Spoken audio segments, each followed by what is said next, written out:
akhrisku waa micyaarka ama waxa lagu qiimeeyo ummadda horumarkeeda. waxaana yidhahdaa noloshan maanta casrigaa dee la-aanteed maba jirto, xataa alqira'a tawdiifiya bay yidhahdaan. waxaad qiyaastaan magaaladan ay degan tihiin oo aan traffic waxaan ku qoran lahayn, oo raashinka waxaan ku dul qoran lahayn, oo dawada waxaan ku dul qoran lahayn, ama se dadku aanay akriyi karaynin, noloshu say noqon lahayd. waxaad qiyaastaa magaaladu aan adressis lahayn. waagii hore de waxba lagu qori jirin soo maha. waxaad qiyaastaa Toronto aan adress ku qorayn, wax traffic sign aanu qorayn, wax raashin ku dul qoray aanu jirin. yani waxay noqon lahayd nolol adag oo sacaba in la noolaan karo. walidaalika waxay yidhahdaan maanta nolosha casriga dambe iyadu qiraa'o la-aantu suurtagalba maaha. haddaba qiraa'adu waxaa ka asala inay tahay cimrigii oad ziyaadinayso. ilaahayna subxaanaه watacaala wuxuu qur-aanka inoogu tilmaamayaa cimriga iyo qiimaha uu leeyahy. qur-aan badan baa rabbi wuxuu ku dhaaranaya waktiga, wالضuxى wاleyli ida saja wاlcasri in اlinsaana lafii khusr iyo wixii lamid ah. amaba uu nebigu leeyahy calayhi الsalaaةu wasalaam, qofka maalinta qiyaame ka zuuli maayaan gomadiisu dhulka, oo yani waa la haynayaa ilaa iyo 4 shay la weydiiyo. 4ta shay 2 shay baa cumriga ku saabsiisan. taa macnaheedu waxa weeyaan waxyaabaha ugu fiican qofku uu cumrigiisa ku xisaab ku isticmaali karaa waa masalaة اlqiraa'a. waxaan markaa rabaa inaan ka waramo deris kooban oo ku saabsiisan marka koowaad salafi اlumma ama dadkeennii hore iyo qiraa'ada siday u arkayeen ama siday u jeclaysanayeen. intaanan kelmaddaasi markaa soo gudbin waxaan tilmaamayaa dhowr shay. kow, waktiga waxa ugu fiican ee lagaga faa'iidaystaa waa wax akhris.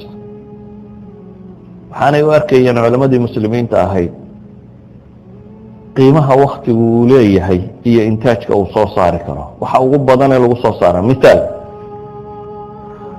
haddaad maalintii rubuc saac ka yar wax akhrido, rubuc saac intuu leegihi rubuc saac more than 10 pages baad akhriyi kartaa. qofka ugu gaabiya qiraa'o, qofka ugu gaabiya caadiga ahi maalintii haddaad 10 page akhrido sanadkii misaad akhriyaysa? sanadkii 365 maalmood soo ma ahayn. waxaad akhriyaysaa 3650. that means akbar mawsuuca ayaad sanad ku dhammayn karaysaa. ugu yaraan buugga caadiga iyo normalka ahi waa 300 ilaa 300 iyo waxoogaa bage, 360 bage meelahaasi, ama 400 bage markaad tidhaahdo. haddaad maalintii 10 daqiiqo wax akhrinayso, macnaheedu waxa weeyaan sanadkii ugu yaraan 10 buug oo noocaasiya ama dhowr iyo 10 buug oo noocaasiya dhammaynaysa. yani mawsuuca في علم الحديث أما موسوعة في تفسيره أما موسوعة في علم كلام أيضا ضمين كرتا بمجرد أن أدو شيء أنا أخرج محي 7 بيج أما 8 دقيقة دود أنا أروح أخرج مالنتي. هدي أي واحد برشلو عين كان نقول كاري لهاي ما كانوا أنا وقت قال دي ليه إمي ساد وقت ياد خسارة يسادوا مالينسا إمي ساد واحد برا كاري لهاي. يعني علماء المسلمين تهري وحلا يقاني waxay ahayd dad mawsiiciyiina. mawsuucadu yani dad encyclopedia, qof wixii la soo qaadaba ka jawaabi kara. hadday culuum diineed tahay bikulli funuuniha, iyo hadday tahay culuumtii casrigooda jirtay bikulli funuuniha, ama astronomy ha noqoto, ama geography ha noqoto, ama taarikh ha noqoto, ama طib ha noqoto, ama philosophy ha noqoto, ama riyaadaad ha noqoto, xisaab ha noqoto, waxay doonta ha noqoto. caalimka faqiih ee masaajidka fadhiya wuxuu ahaan jiray mawsuuca mutanaqila, maktabad guuraysa oo kullu lfunuun keligii laga heli karo.